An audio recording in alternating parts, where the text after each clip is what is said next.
And the opposition fighters in Syria might be getting help from a different source in the form of training from the U.S. private security firm formerly known as the notorious Blackwater Group.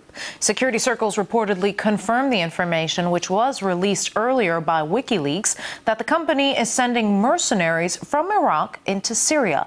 Let's now discuss this with Christoph R. Hörstel, who's a government and business consultant. He joins us live from Germany. Mr. Hörstel, so what exactly will these mercenaries be doing in Syria?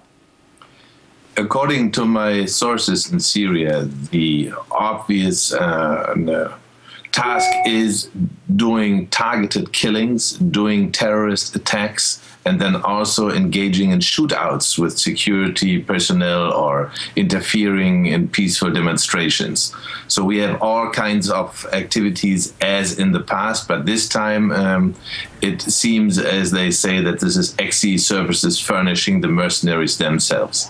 Now, if all the speculation is true, what is the U.S. government's role in all of this?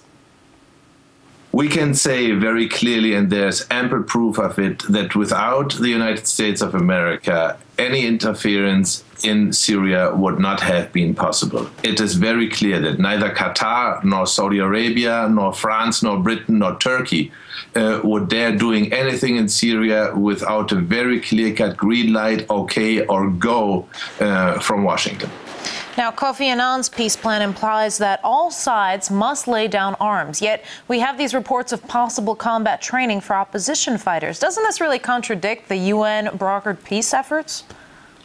Yes, in fact, it annihilates all these peace efforts. We have a clear-cut double situation. One situation is that honest Syrians feel oppressed by the Assad government and then take up arms from themselves. That's one story. And for them only, any UN-brokered peace plan and any Kofi Annan planning may be applying.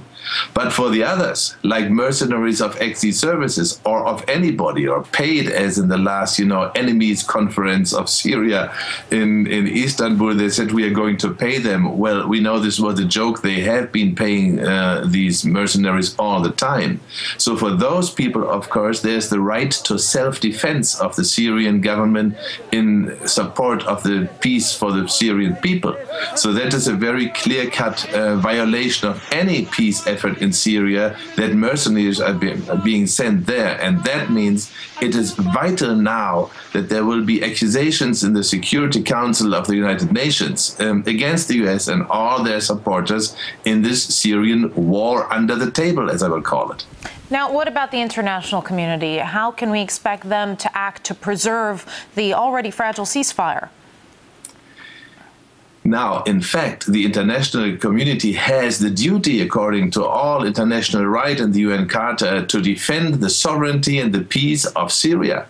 And that means they would have to oppose policies projected by the US, by France, Great Britain, Turkey, Qatar, and Saudi Arabia, and others who might interfere there.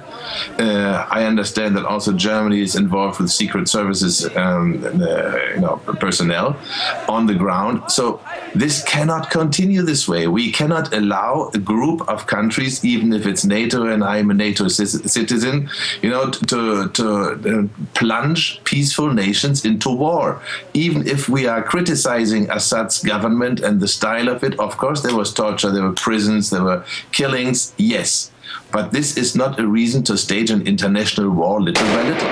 All right. Christoph R. Hörstel, Managing Director of Hörstel Networks, live from Germany. Thanks for being with us. Thank you, Karen.